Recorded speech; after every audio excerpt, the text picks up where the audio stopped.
Bonjour madame, Bonjour.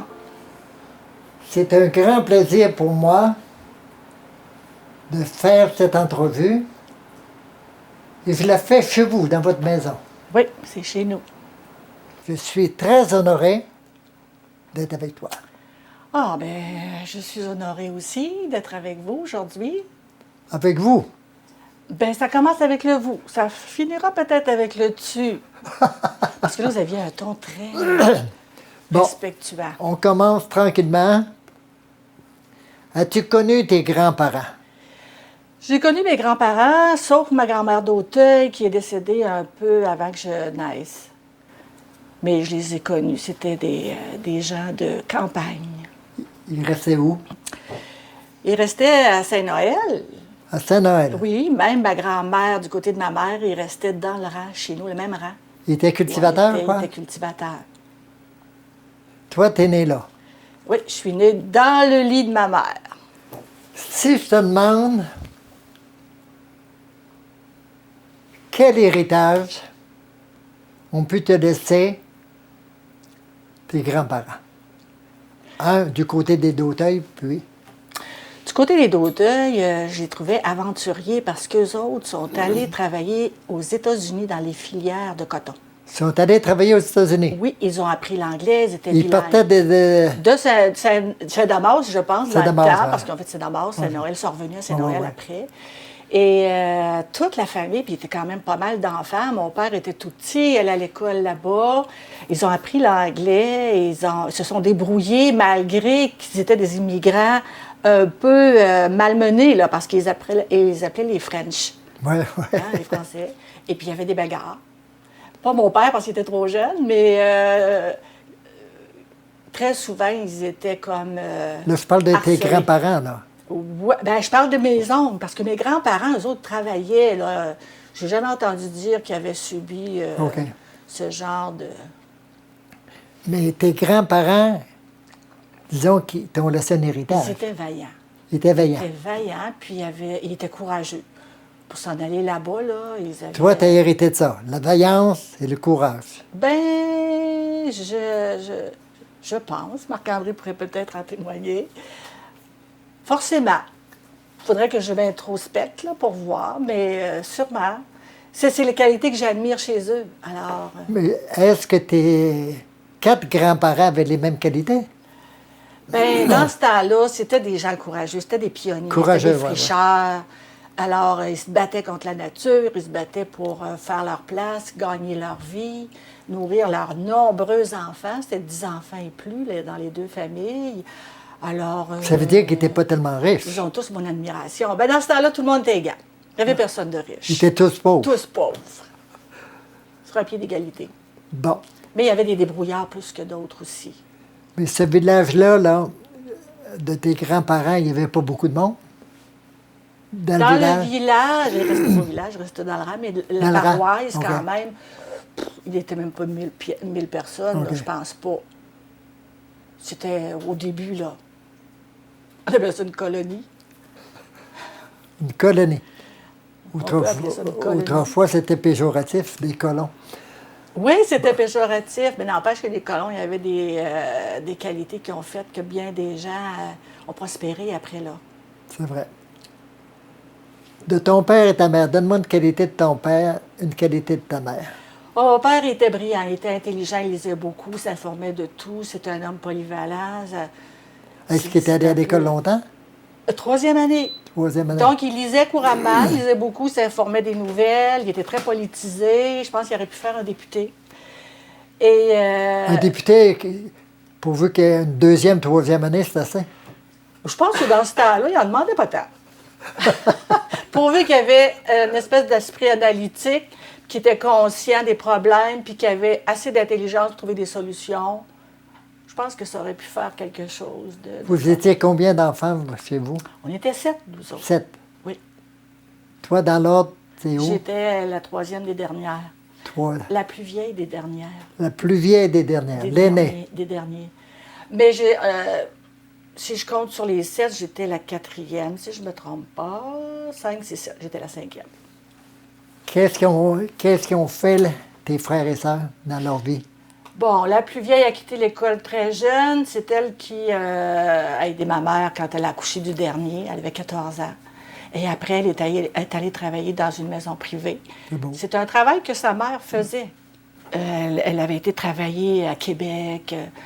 Elle était très, très fière de ça, d'avoir sorti de sa maison, de son patelin, puis d'avoir été chercher des trucs de recettes et tout ça. Et le deuxième, c'était un patenteux, un inventeur. À l'école, il était toujours sur le banc en arrière parce qu'il était très indiscipliné. Puis moi, j'étais très gênée, je l'admirais, je disais, tombé audacieux. Lui, il était sur le banc en arrière, ça n'a pas l'air de le déranger. Et il était très débrouillard. C'était un débrouillard. Et il a travaillé en Alberta. Il reste d'ailleurs en Alberta aujourd'hui. Il reste encore en Alberta. Oui, puis il travaillait sur l'entretien du pétrole, là, des gros silos de pétrole. OK. Il travaillait sur l'entretien de ça. C'était un très bon menuisier. Puis les autres. Après ça, Janine, elle, est devenue garde malade et puis a travaillé en dernier dans un centre pour les personnes âgées. Et puis, il y avait aussi mon frère Yvon, qui a fait un cours par correspondance parce que les garçons, ils aidaient beaucoup à la ferme. À l'école, il en manquait beaucoup d'écoles. Ils ne pouvaient pas non plus tout nous faire instruire, là. Donc, il avait fait un cours par correspondance en économie, là, comptabilité. Et puis, lui aussi, c'était un débrouillard, c'était un fonceux. C'était le premier à s'en aller à Sept-Îles, voir ses oncles, se faire héberger, se trouver du travail, puis à trouver dans un garage, finalement. Il a fini par devenir une espèce de gérant. Mais lui, il n'était pas juste gérant financièrement, il était gérant psychologiquement. Il prenait soin aussi de la psychologie des travailleurs qui avaient. Il dit des fois, il venait s'asseoir à mon bureau, là, puis je réglais les problèmes. Mais bon, c'est. Je ne vais pas parler de toi, de ton C'était travail, un je bon vais en parler psychologue. tantôt. Alors, ça veut dire que vous aviez un bel esprit de famille. Oui, on a eu un bel Encore esprit aujourd'hui? de famille. Encore aujourd'hui, celui d'Alberta qu'on voit moins souvent, puis lui, il appelle les plus vieux. Moi, je suis dans les plus jeunes. Ça fait que de temps en temps, j'appelle pour voir comment ça va, mais on se donne des nouvelles les uns les autres, là. Quand c'était une fête d'un enfant, qu'est-ce que tes parents faisaient? Rien. Rien? Ben non, on ne s'occupait pas de ça dans le temps. Non? Non. Il n'y a personne. Ah, il fêtait, quand on faisait notre confirmation, OK. ces choses-là. Sinon, il y avait un cadeau à Noël, puis non. Même leurs parents, eux, leur donnaient une orange puis une pomme à Noël, là. Puis Ils n'avaient vous pas autres? été éduqués à ça, non. Toi, tu recevais une pomme et un orange à Noël? Ben, j'avais un cadeau en plus. C'était quoi, grosso modo? Oh, ben, le plus beau petit cadeau, là, quand j'étais petite, c'était un petit set de cuisine. Ah, c'est beau. Oui, avec ma petite poupée, puis sa petite chaise haute, puis je jouais garderie, hein. Sans le savoir, elle avait été toucher mon futur métier. Alors, je m'amusais beaucoup avec ça. Moi, des fois, j'allais à l'école, j'avais mal au ventre. Ils m'envoyaient « Va à ta maison, va te reposer ». J'arrivais chez nous, je jouais avec mes poupées. J'ai plus mal nulle part, moi. C'était psychologique. C'était psychologique. Je m'ennuyais à l'école. C'est pas comme ça que j'imaginais que c'était l'école. C'était une prison. Fallait tout le temps être... Moi, c'était la liberté, hein. On était libre chez nous, les champs, les animaux. J'arrive à l'école, ils sont tous en rang, ils ne peuvent pas le droit de parler, sinon tu te fais punir. Mon Dieu! Ah, que j'ai été déçue. Au primaire, te souviens-tu d'un professeur qui t'ont marqué un peu? Je les aimais tous, les professeurs, parce que c'était aussi dans ma ligne.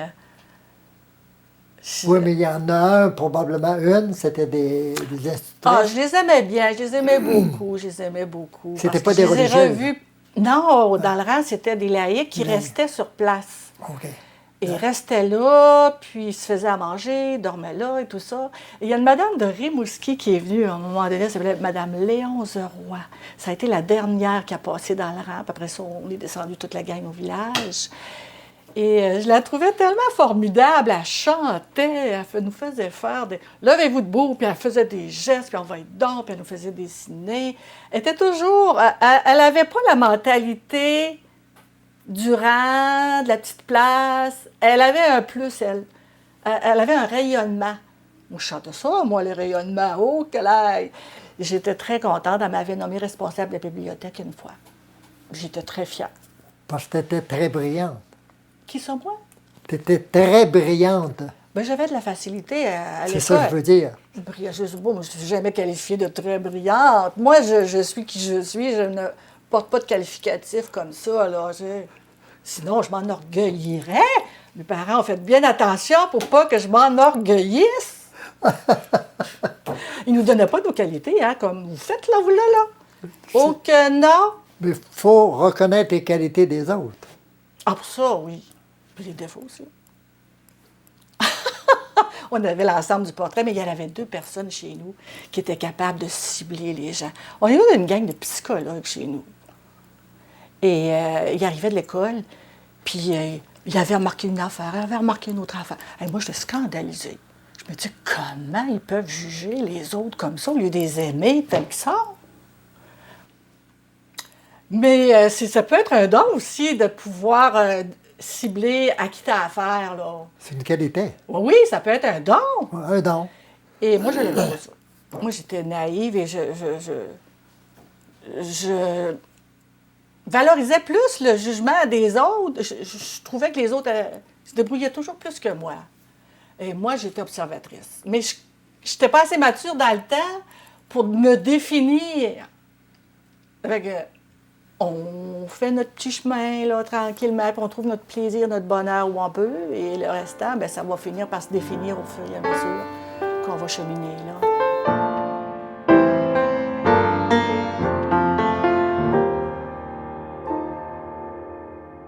Bonjour, madame. Bonjour. Vous êtes très gentille de venir pour madame Thérèse. C'est un plaisir pour moi. C'est une amie pour vous? Oui, on s'est connus en 2012. 2012. Oui, quand j'ai fait mon cursio. Et c'est ça, on est devenus des amis. Elle était déjà cursiste depuis le tout début. Quand c'est arrivé, c'était à l'époque où Paul-Émile Labrie était prêtre à Amqui. Oui. Il était avec eux autres dans le groupe qui ont parti. Oui, ça fait que c'est ça. Puis Thérèse, ben, après que j'ai été embarquée dans le groupe cursiste, elle animait souvent. Et avec son grand cœur, elle était pas mal bonne pour animer. Vous faisiez quoi dans ce groupe-là? On priait, une parole de la Bible, on disait chacun nos commentaires sur la Bible, sur la parole qu'on avait lue. Vous faisiez beaucoup de prières, de réflexions, je veux dire. Des réflexions sur la parole de Dieu, oui. Puis on faisait un chant qui correspondait selon les besoins de la soirée. On appelait ça des ultréas. Chaque rencontre, on se rencontrait aux 3 semaines. Et c'était toujours un plaisir d'avoir notre Thérèse qui animait. Étiez-vous nombreuses dans le groupe? On était quand même pas mal, hein? Plus qu'une vingtaine au début. Oui, au début, on était une vingtaine. Mais avec la pandémie, ben là, on a commencé à en faire en Zoom. Ben pas en Zoom, mais avec au moyen de l'Internet. On préparait un programme et les gens allaient lire la parole qu'on avait choisie. Puis après ça, ils donnaient le commentaire. Puis... Est-ce qu'il y avait des hommes dans le groupe? Oui. Oui? Oui. Il ne devait pas être nombreux. Quand même. Quand Ouais. même. Il y en avait quand même. Mais nous, quand elle a fait partie du 2e groupe, parce qu'il s'est presque éteindu à un moment donné. Mais ça a commencé avec Michel Pilon, qui faisait SOF Famille. Il nous avait recrutés là. Et c'était des couples qui faisaient SOF Famille. Oh, OK. Alors, il est venu nous expliquer le concept et il nous a emmené toute la gang à Rimouski pour vivre la fin de semaine d'initiation, mettons. Et on était des couples. Un peu comme les chevaliers. Plusieurs couples. Un peu comme les chevaliers de colon, initiés. Non, l'initié, c'était plus... c'est pas de ce genre-là. Là. On avait Vous fait des n'aviez pas de 3 degrés?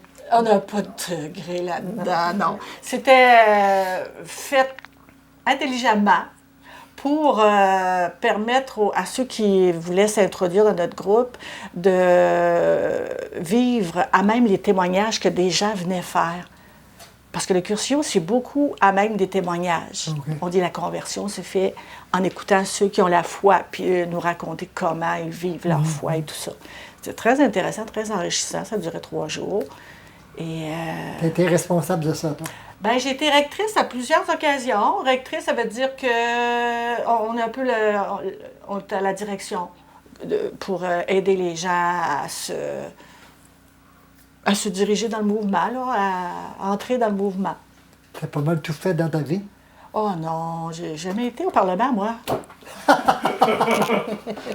C'est malheureux pour toi. Votre amitié, là, comment vous l'avez entretenue?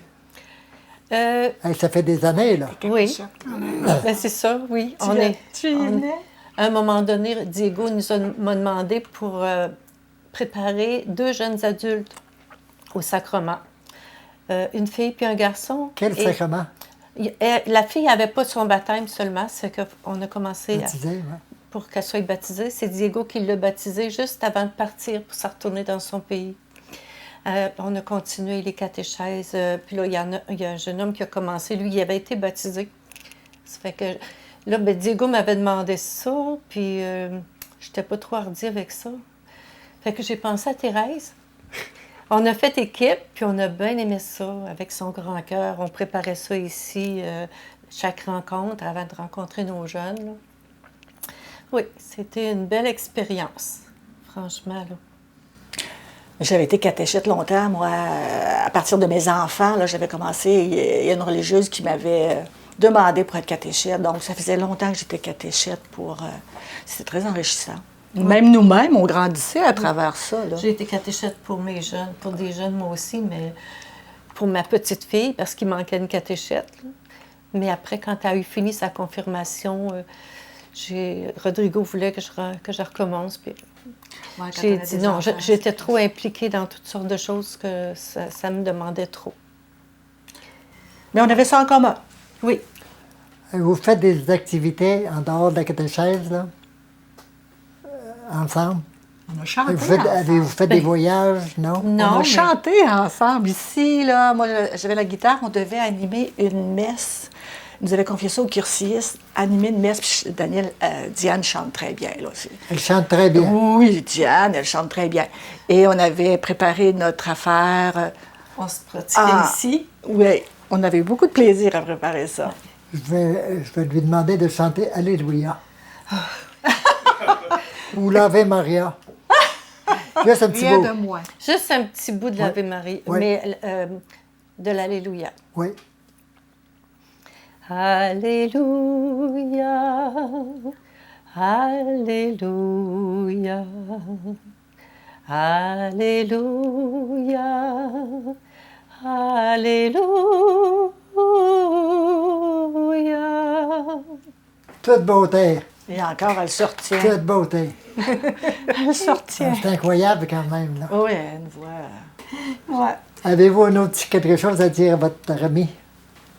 Ah, j'ai beaucoup, beaucoup apprécié pouvoir partager avec elle. Puis quand on a des ultréas, qu'on appelle des rencontres, ça s'appelle des ultréas, bien, quand je peux, je suis contente de la revoir parce que c'est ça, c'est l'occasion de nous voir. Sinon, bien, c'est quand on prend une marche puis qu'on se rencontre, qu'on jase. Mais c'est ça, on est... Ouais. Toi, as-tu quelque chose à dire à ton ami? Ben, écoute, Diane, un gros merci d'avoir accepté d'abord de venir participer à cette rencontre-là. Ça me faisait plaisir. Et écoute, t'es une inspiration pour moi. Je suis en admiration devant tes implications musicales et tes implications d'animation de toutes sortes. C'est notre sainte. Hey, c'est notre sainte, Diane. Tu ne vas pas dire ça devant le monde. Hey, malheur à toi, hein? Hey, ça va passer dans le monde entier, ça. Hey, non.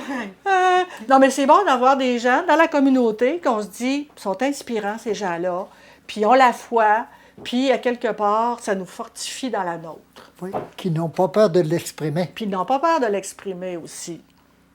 Nous autres, on se voit chez les Myriam de temps Voilà, en temps. C'est ça, c'est ça. Fait qu'un gros merci, Diane. Ben merci à toi pour la belle invitation. À partir d'aujourd'hui, tu deviens une vedette, notre sainte. Pas mal drôle. Non, c'est pas drôle, je suis sérieuse, là. Mais il a lutté. Moi, ça, je trouve ça admirable parce que Il y a une aile, à un moment donné, qui a été attaquée par le vent. J'appelle ça de même, attaquée par le vent. Elle s'est retrouvée dans l'eau. Il a été capable de le redresser. L'autre aile est allée de l'autre bord, tu sais, dans le redressant. Bon, j'ai dit, pfiou, je m'en sors. Mais là, le coup de vent fatal est arrivé sur la queue. Et il l'a viré complètement.